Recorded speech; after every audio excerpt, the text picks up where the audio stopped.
everyone, and welcome to SUNUP. I'm Lyndall Stout.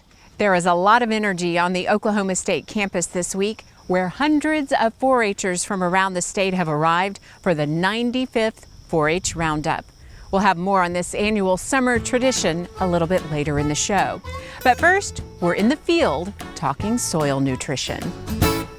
Looking back at the 2015 wheat crop, a lot of producers were hesitant to actually put down the nitrogen earlier on in the wheat crop. Brian, was that a good or a bad idea to either lay down the nitrogen or avoid it? You know, David, you look back at the wheat crop and we go back in the year review, it was mixed results on what we saw. We really saw three stories coming back from last year. One is that there were fields that really did not need much nitrogen. We actually cut several with enriched strips, quarter sections that broke 80 to 90 bushel of wheat on just 50 to 60 pounds of nitrogen. While there's others, plenty of others out there that took significant amount, 2 to 2.2 pounds of N per bushel, so 160, 180 pounds of N to make that same 80 bushel crop. It was very dependent upon where you were at and what crops you were following. The enriched strips really helped us out, tell a story about high need versus low need. Mm-hmm. Now, we're here at the Magruder plots right now. Let's kind of talk about how the soil nutrition worked here. All right, so the harvest of Magruder plots, we have, of course, right next to us is the manure plot, which gets enough nitrogen from beef feedlot manure at one time to go for 4 years. We applied this last fall. So it had its 1 year and 4 application in this manure plot right here. It cut 60 bushel. The check, which hasn't had anything applied for over 126 years, hit 16 bushel. The fertility plots, the NPK plus lime, was still in that 55-60. So the manure this year and the NPK and lime this year basically cut the same, 55-60 bushel, and the check cut 16. You know, we go back and we use what we learned here and go into those fields that we were talking about. What we seen was those producers that got away with very little nitrogen and utilized it well were typically those that followed a poor wheat crop last year.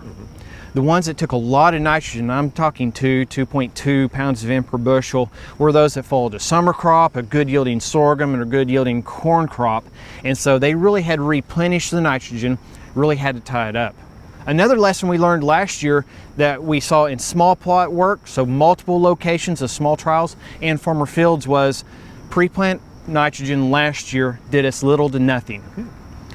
So multiple locations, I've got 5 or 6 studies across the state, multiple fields. The application timing turned out to be this way. Anything applied pre-plant because of our heavy fall rains, because of our cool and prolonged dry winter, and coming out late, that pre-plant really did not survive and the plants did not utilize it. So the stories went this way. Those that went all pre-plant lost yield, lost protein. Those that put a little bit on top dress saw a little bit of an increase and a little bit of improvement, but still probably ended up short-sighted on the nitrogen. Those that went primarily top dress maxed out yield and maxed out quality this year, and it was really that environment, which really gets us back to we need to split apply. We can put some pre down, but we need to be putting some down in the fall and some down in the spring once we understand that weather, and how much, we don't know unless we have an enriched strip. Well, and talking about that, producers are thinking about the winter crops right now. What do you have for advice for them as they move towards planting? Okay. So we look at the wheat price and we look at the input cost and everything, you know, that conversation comes back wheat on a budget. Listening to Dr. Anderson talk about economics, we've really got to be conscious about producing a solid quality crop on our good acres if we're going to make that pay. How's that done? A soil test. That's that soapbox I get on every single year. Take a soil sample, a composite, a zone, a grid, just get that soil sample, find out where you're at, apply enriched strips. I don't care if you use a green seeker sensor or any kind of sensor, put out a strip and follow it. If it turns green and the rest of the field does not, find a way to get nitrogen out on that field. This year our keys are going to be to produce a good quality grain. It's going to be getting your pH right, getting your phosphorus right, and getting your nitrogen right. Okay, well, and you have information of that on your blog. On my blog and plenty of fact sheets. Okay, thank you much, Brian. And for a link to that, go to our website, sunup.okstate.edu.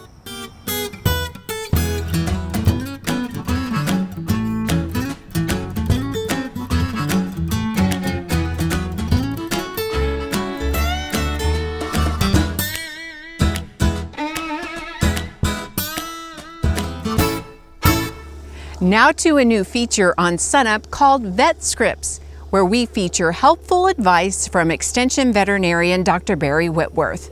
First up this week is Pinkeye, and a programming note: some of the images you're about to see may be a little sensitive around the breakfast table. Infectious bovine keratoconjunctivitis, better known as pinkeye, can occur any time of the year. But we tend to see this disease occur in cattle more in the summer, and there's some reasons for this. In the summertime, we have an abundance of sunlight. Cattle are sensitive to UV light, and especially those that have white coloring or white-faced cattle. We also tend to have more dust and pollen circulating in the air. We tend to see our grasses get tall, our weeds get tall. These can irritate the eye as the cattle reach down to graze. And in some cases, we can get the seed heads or grass hawns actually lodged in the eye. Now, when we're looking for the clinical signs of this disease, if we're really observing our cattle closely, we will see an increase in tear production, plus we'll see the eye is very sensitive to light. So you'll see spasms in the eyelid, or the eyelid is about halfway closed, or a lot of blinking. Next, following that, you'll see maybe a white opacity to the lens, a very small circle, which can expand and cover the whole eye and turn the whole eye white or a grayish color. Following that, you may see an ulcer develop, which would be your red and sunken in area on the eye, which if it progresses, it may turn to a yellowish color. And in worst case scenarios, you'll actually see the cornea rupture, and we'll see the inner contents of the eye protrude through the cornea. We call those cone-shaped eye, or some people refer to those as pop eyes. Now, when it comes to treating these conditions, the first thing we want to do is isolate these animals. Now, we would also need to probably cover this eye, protect it from the sunlight. We either use a patch, or we can actually suture this eyelid closed, which our veterinarian can help us do that. Lastly, we want to provide these animals some pain protection or some pain relief, which can be accomplished through systemic pain relievers. Your veterinarian will give you the best choice of that. I hope that you don't have any problem with pink eye this summer, but if you do, be sure and consult with your local veterinarian about the proper treatments. We have a fact sheet available at the SUNUP website.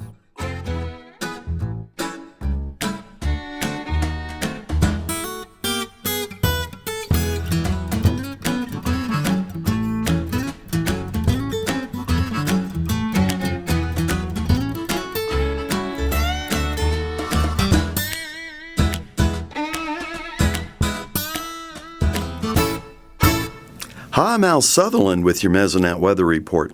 The moisture is just hanging around this year. Check out all of the storms popping up on radar across the southern Great Plains Wednesday afternoon. That moisture has continued to drive heat indexes into the uncomfortable and dangerous ranges. Tuesday's heat index hit 106 at 4 Mesonet sites, 105 at 6 other sites. It's high humidities driving these high heat indexes. At only one site Tuesday afternoon did the actual air temperature make it to the high of 98. How dangerous was the heat Tuesday for folks? According to the wet bulb globe temperature map, the red areas fell into a high risk at some point during the day. The black areas had an extreme risk. The heat has been at high risk for cattle too. The maximum cattle comfort map for Tuesday afternoon had 77 sites at 110 or hotter, and 6 of those at 117 on the cattle comfort index. Our lingering moisture is also keeping our plant disease risk high. Map areas colored green, yellow, or red continue to be at higher risk for plant foliage diseases. Here's Gary with a check on drought and our lake levels. Thanks, Alan. Good morning, everyone. Now, despite those heavy rainfalls we've seen over portions of the state over the last week or two, we are still dealing with building drought across parts of Oklahoma.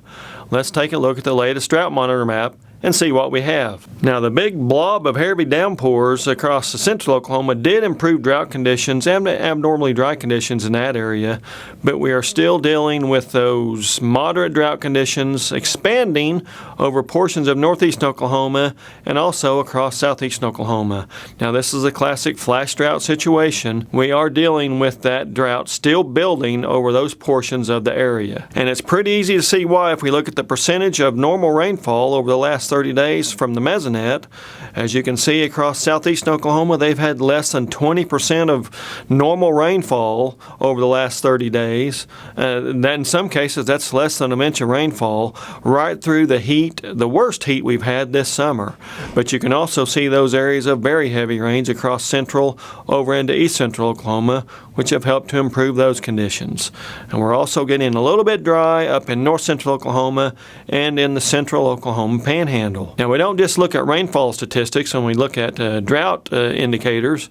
We also look at things like lake levels. So if we look at this graphic from the Oklahoma Water Resources Board, we can see some of those lakes down across southeast Oklahoma are starting to get a little bit low. And up in northeast Oklahoma, where those drought conditions are starting to expand, definitely not a dangerous situation we're talking about as we've seen over the last 5 years with greatly reduced reservoir levels, but just the beginnings of a little bit of hints of that flash drought, and that helps us verify the fact that those areas are in drought conditions. We will keep our eyes on those drought conditions and report those to the U.S. Drought Monitor. That's it for this time. We'll see you next time on the Mesonet Weather Report.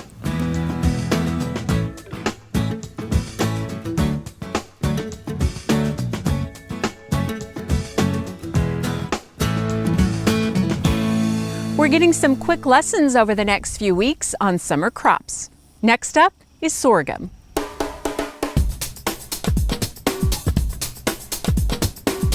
Very similar to corn, we have grain sorghum or milo.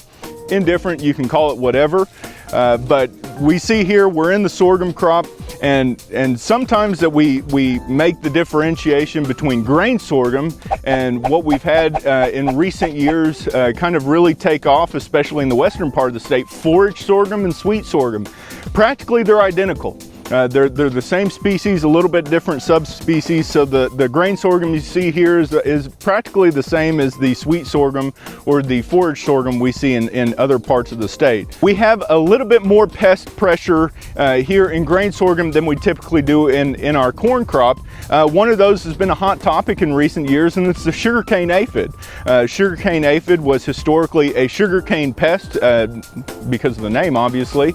It actually came into sorghum and is now a major pest in the southern half of the United States in our sorghum crop. But when we talk about pests, we have to talk about weeds. And when we talk about weed control, this is a crop to where we have a lot of challenge in. It's a grass crop, but it's one of our few grain crops that we're going to grow during the summer that is a non-GMO. This is completely conventional variety.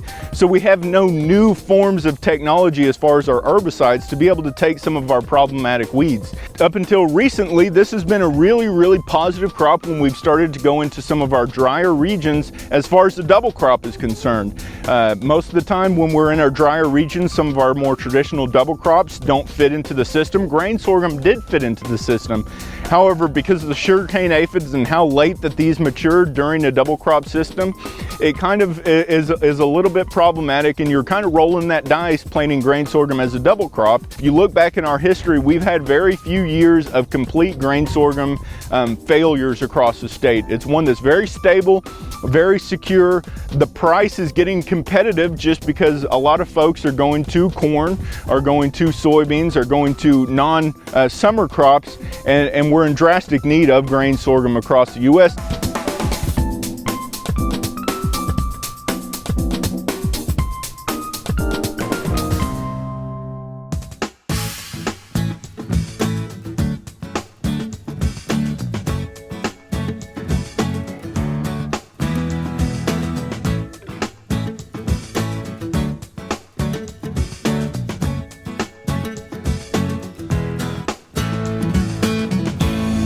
Kim Anderson, our crop marketing specialist, joins us now. Kim, wheat prices down around $3, which seems awfully low to me. That's my reaction. What's your reaction? Our wheat prices are low. We need about another $2 to get up above the cost of production for many producers.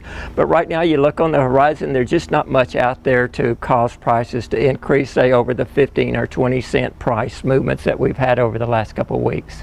And what do you think needs to happen in terms of what's going on in the market to see that bump that we would like? Well, you've got to lose some wheat somewhere, and we thought we were getting that. France having trouble with their crop. It continues to rain there. Yields are going down, quality is going down, and that's good for us because they're a big export competitor. But then just east of there, you go to Russia, you go to Ukraine. Russia's harvesting the largest crop since they harvested since the Soviet Union broke down. The Ukraine's yields are extremely high and good quality product, and they're undercutting the market in that Black Sea area and North Africa and the Asian countries. So with this in mind, if a producer has wheat in the bin, obviously folks are making planting decisions. It's, you know, what kind of perspective do you have for them at this time? Well, I think producers that have wheat in the bin, I think the good news for them is they've got that government loan that they can put it in, and it'll give them 9 months. We could get a 15, 20 cent, maybe 30 cent rally in the next few months if we'd have trouble with the Argentine crop or Australian crop. Right now they both look relatively good. Or if the Russian crop wouldn't come in as big as they expected, except that crop's probably 70% harvested already. So I think you're really looking out at October, November before we could get some price rallies. I think we can hold the wheat for that time period. If you're looking at next year, if you're a wheat farmer, you're a wheat farmer. I think you need to plant wheat. I think you do need to consider not planting marginal acres. If we get a big price rally, I think it's going to be August or September of 2017 before we can get that $2 increase in prices. Thanks for the advice, Kim. We'll see you next week. And now here's our friend Josh Lofton for a preview of the upcoming Canola College. We're going to have canola schools on August 2nd in Lahoma, Oklahoma at the North Central Research Station there in Lahoma. And then on the 4th in Weatherford at the P-Bar Farms or the Corn Maze. What we're going to have is we're going to have the first half of the morning, we're going to talk about recommendations, what we need to start looking at for next year. And then in the back half, after a little bit of a break, we're going to talk a little bit about varieties. And then we're going to have Eric, one of the OSU faculty here, as well as one of our growers in the state, talk about marketing, managing your inputs to make sure that you're getting a successful economic crop with using canola. Once again, we've had a great crop this year. We're looking forward to some great prices come fall.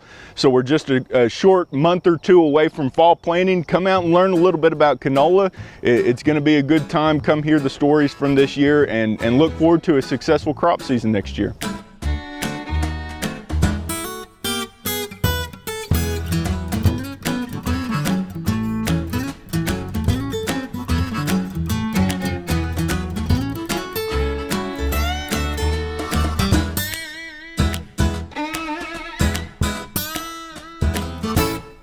On one of the previous Cow-Calf Corners, we visited with you about the importance of testing a summer annual crop such as this before you put it in the bale. There for years was the idea that the time of day that we might harvest this would have an effect on the nitrate concentration in the plants and therefore in the hay that we would harvest. So what to do, but some research was conducted back in the year 2008, looking at the impact of when we harvested this in terms of during the day and its effect on nitrate concentration. And what we did was go to 5 different farms in central and western Oklahoma and took samples from all over a big field of forage sorghums at 8 a.m., 10, 12 noon, 2 o'clock, 4 o'clock, and 6 o'clock in the evening. We took all those samples to the OSU Soil, Water, and Forage Testing Laboratory at Stillwater and had them analyzed for the nitrate concentration. What we found was that there was no difference due to time of day.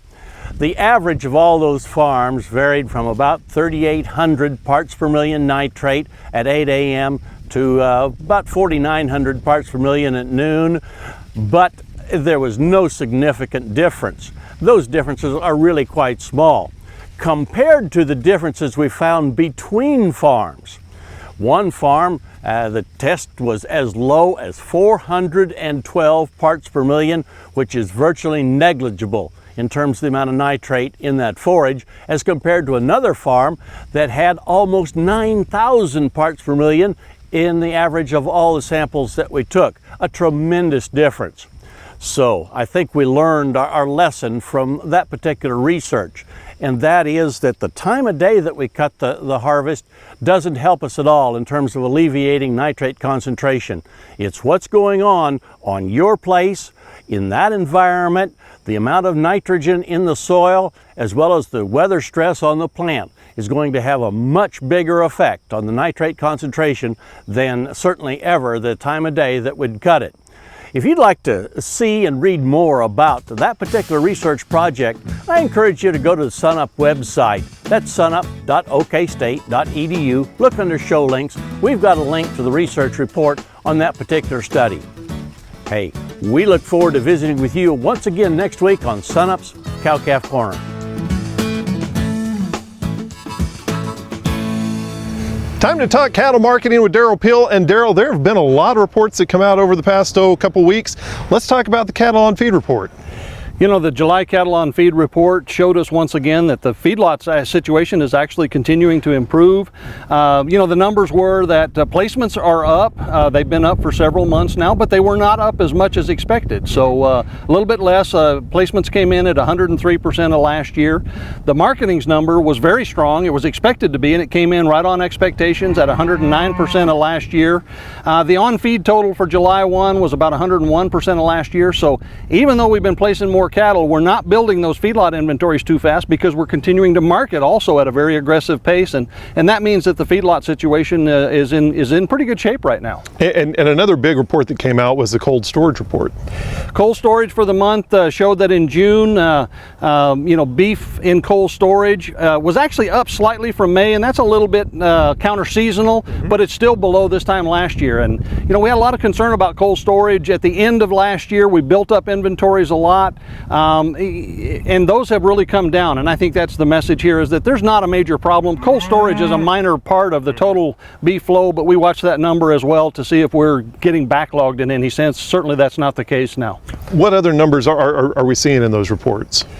Well, one of the things we expect to get in the middle of the year is a mid-year cattle inventory report. We've been getting it for a long time. USDA decided not to issue that report this year, so we really don't get any update in the middle of the year on where we are with the cattle numbers, on herd expansion. It's kind of unfortunate because it's pretty critical right now with the change in prices we've seen in the last few months. Cattlemen are very concerned about where we are with herd rebuilding and what to expect going forward. So we really don't have that. Now we do have some indications perhaps. Heifer slaughter is definitely up this year and increasing as we go forward. That's probably a sign that we are slowing down the heifer retention. Beef cow slaughter is also up and also increasing as we go through the year. So both of those are pretty good indications that we're not saving as much or not rebuilding the herd as fast as we did last year. But for the year of 2016, I do expect to see a net herd expansion as we round out the year. There's a lot of people out there cutting hay right now, storing up all that hay. How do projections look as we move on to 17? From a forage standpoint, we're in pretty good shape for 2016. We've had good hay production. In some cases, there have been some weather issues with the quality of hay, but by and large, both pasture and hay supplies are very good. We've been watching the weather to see if La Nina is going to appear here late in the year. If it does, it'll be a 2017 issue. It's really not an issue for 2016. Okay, thank you much. Darrell Peel, Livestock Marketing Specialist here at Oklahoma State University. Finally today, Oklahoma 4-H Roundup, and a look at just what this youth development program really means from start to finish.